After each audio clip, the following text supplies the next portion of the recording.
أعوذ بالله من الشيطان الرجيم.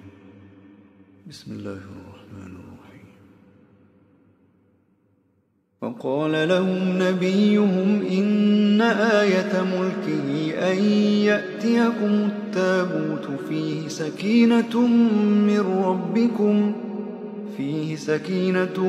من ربكم وبقية مما ترك آل موسى وآل هارون تحمله الملائكة إن في ذلك لآية لكم إن كنتم مؤمنين. ثم أنزل الله سكينته على رسوله وعلى المؤمنين وأنزل جنودا لم تروها وعذب الذين كفروا وذلك جزاء الكافرين.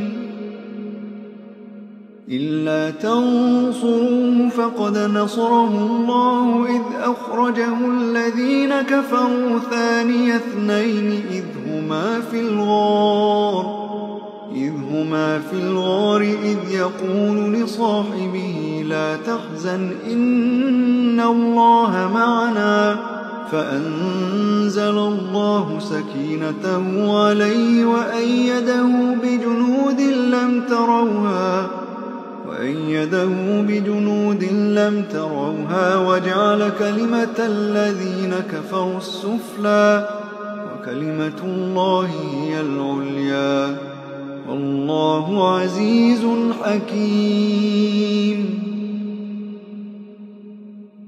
هو الذي أنزل السكينة في قلوب المؤمنين ليزدادوا إيمانا مع إيمانهم ولله جنود السماوات والأرض وكان الله عليما حكيما.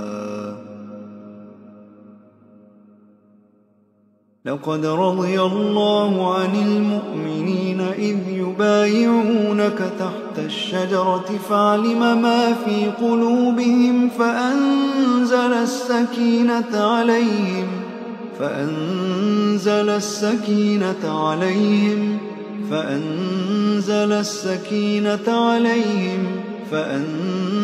السكينة عليهم وأثابهم فتحا قريبا. إذ جعل الذين كفروا في قلوبهم الحمية حمية الجاهلية فأنزل الله سكينته على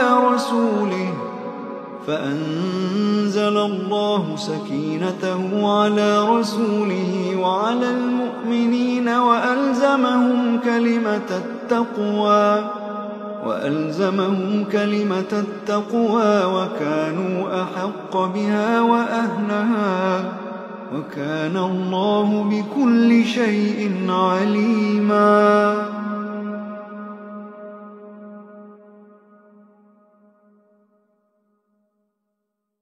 وقال لهم